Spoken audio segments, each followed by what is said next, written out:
Okay, let's just jump right into it. You know, right now, all across India, there's this really big, really important conversation happening about our kids' education. We're all trying to figure out what's the best way to teach them. What does that perfect classroom for an Indian child even look like? And that really gets to the heart of it, doesn't it? We're seeing this huge interest in alternative education. You hear these names all the time, right? Montessori, Waldorf, Reggio Emilia. They sound amazing. But you got to ask the tough question. Can these models, which were created in, early 1900s Europe, really work for a kid growing up in India today? Well, what's so fascinating is that the answer isn't a straight yes or a simple no. It's a bit more complicated. The real takeaway here is that these models have incredible potential, for sure. But, and this is a big but, only if we don't just copy-paste them. The real magic, the secret sauce, is all in how we adapt them. So let's back up a bit. What's the big deal with these models anyway? Why are so many parents and educators in India so drawn to them? I think it's because we're all looking for something more. An education that doesn't just teach facts, but really nurtures a child's curiosity, builds their character. We want our kids to be rooted in who they are, in their own culture, but also be ready for a global stage. And at first glance, a lot of these Western models seem to tick all those boxes. Okay, let's take a closer look, because this is where it gets really interesting. Think about it. Montessori's whole thing is about independence and self-directed learning. Well, that's not so different from our ancient Gurukula values, right? Then you've got Waldorf, which is all about storytelling. That connects so beautifully with our own epic traditions, the Itihasa Purana. And Reggio Emilia's focus on community, that's a perfect match for Indian family values. Even democratic schools, which are all about building a kid's agency, that feels so important for a young democracy like ours. You can totally see why they feel like a natural fit. But, and here comes the but again, this is where things get tricky. The big ideas, the philosophies, they line up really well. But when you get down to the nitty-gritty, the actual how-to, that's where you can run into a massive cultural disconnect if you're not paying attention. It's all about bridging that gap between where these ideas came from and where we're trying to plant them now. Let's take Waldorf as a perfect example. I mean, the focus on storytelling, art, and rhythm is fantastic for a child's development. It's so nourishing. But the problem is the content is usually all about European fairy tales, Christian festivals, and seasons that just don't match up with ours. So for it to actually make sense in India, you have to swap all that out. We need our stories, our songs, our festivals. If you don't do that deep cultural rerouting, it can just feel, well, completely out of place. And this isn't just about Waldorf. It's the same story even with the more practical models. You take Montessori, for instance. The hands-on materials are genius, but they were designed in Italy 100 years ago. They need to be infused with Indian stories, our languages, our culture. Or look at Reggio Emilia.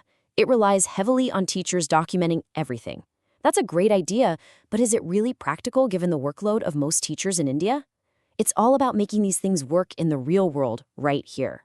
Now, democratic schools, that's an even more delicate one. The idea of unstructured freedom to build a child's sense of self is powerful, absolutely. But in India, we have this deeply ingrained cultural value of respecting and seeking guidance from our elders, from our gurus. So that can sometimes clash. It's not that it's impossible to make it work, not at all, but it means you need exceptionally skilled, really culturally sensitive teachers, facilitators, who know how to navigate that balance. So, this all leads us to the million-dollar question, doesn't it?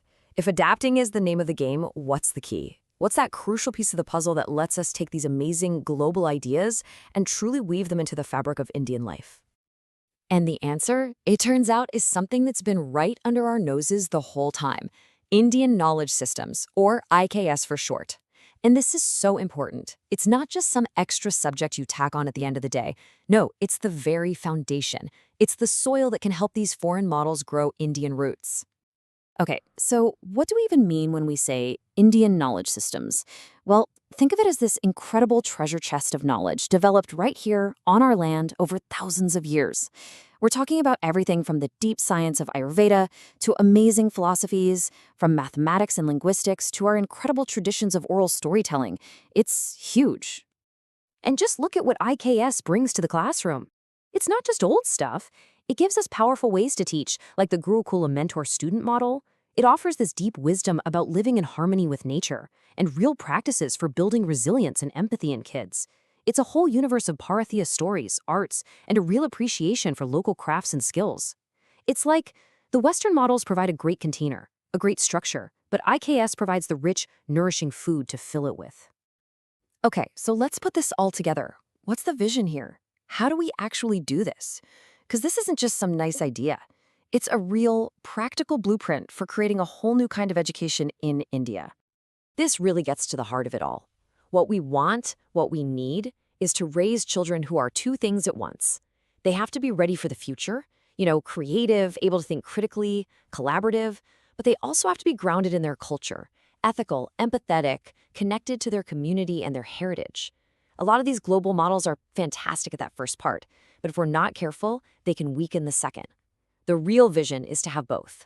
No trade-offs. So what's the roadmap? How do we get there? Well, it boils down to a pretty clear 4-step process. Step 1, take the best of what these global models have to offer. Step 2, really integrate that with the richness and diversity of Indian culture. Step 3, make sure it's all blended with modern science and our current understanding of child development. And step 4, the most important one, anchor the whole thing in Indian values, stories, and wisdom. And when you do all that, what do you get?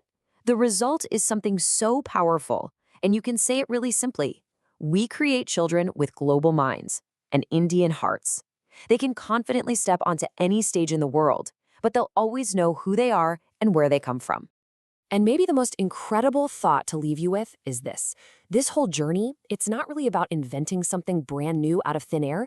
It's actually about reviving something ancient. It's about remembering and reimagining a system of education that was holistic, deeply cultural, and intellectually vibrant. A system that flourished in India for centuries before it was chipped away. It's a path of rediscovery, really. And it's for the sake of our kids, for the next generation.